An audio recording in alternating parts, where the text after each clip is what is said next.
สำหรับโครงการทางรถไฟลาวจีนนี้อ่าพวกข้าพเจ้าตีราคาสูงเนื่องจากว่าโครงการดังกล่าวเป็นโครงการยุทธศาสตร์การร่วมมือของ2ประเทศในพร้อมเดียวกันนั้นมันก็เป็นการสอดคล้องกับนโยบาย1แล้ว1เส้นทางของสปจีนเมื่อก่อนมันมีเส้นทางสายไหมทางทะเลของสปจีนเป็นการขนส่งผ่านทางทะเลมหาสมุทรด้วยกำปั่น แต่ว่ามันก็กระทบกับบรรดาประเทศที่บ่มีชายแดนติดจอดกับทะเลคือสปปลาวพวกข้าพเจ้านี่บ่มีเขตแดนติดจอดกับทะเลย้อนนั้นจึงมีนโยบายเว้าเรื่องหันประเทศจากประเทศที่บ่มีทางออกสู่ทะเลไปสู่ประเทศเชื่อมโยงหรือเชื่อมจอดได้เว้าสั้นๆว่าจากประเทศ landlocked มาเป็นประเทศ landing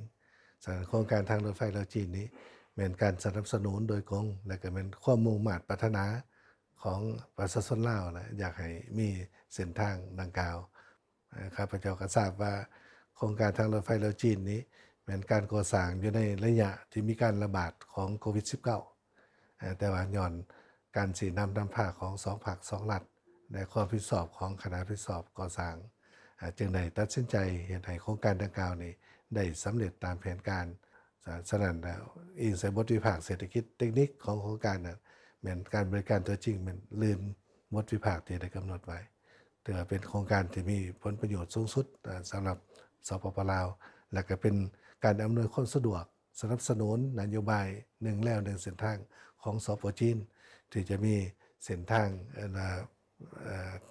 คุนหมิงสิงคโปร์การไปมาหาสู่ระหว่างประชาชนลาวและประชาชนจีนนี้จะใส่เวลาที่สั้นและสะดวกกว่าเก่า ผู้ที่สูงสั้นในเมื่อก่อนก็จะบ่สูงสั้นคือเก่าสองมาเหวเลิกก็จะบ่ก็จะพอก็จะสามารถผ่านไปก็บ่เลิก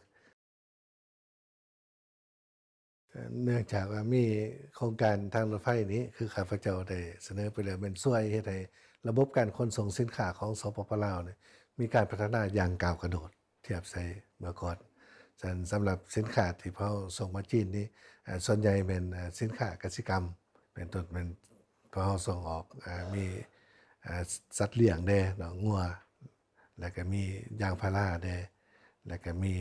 หมากไม้แด่เนาะแล้วก็มีสินค้าประเภทพืชเนาะตระกูลถั่วต่างๆและนอกจากสินค้ากสิกรรมเนี่ยก็มีประเภทแร่ธาตุเนาะก็ได้มีการส่งออกสปจีนในหลายเป็นต้นถ่านหินเหล็กเนาะหรือว่าโลหะธาตุอื่นๆก็มีการส่งออกมาจีน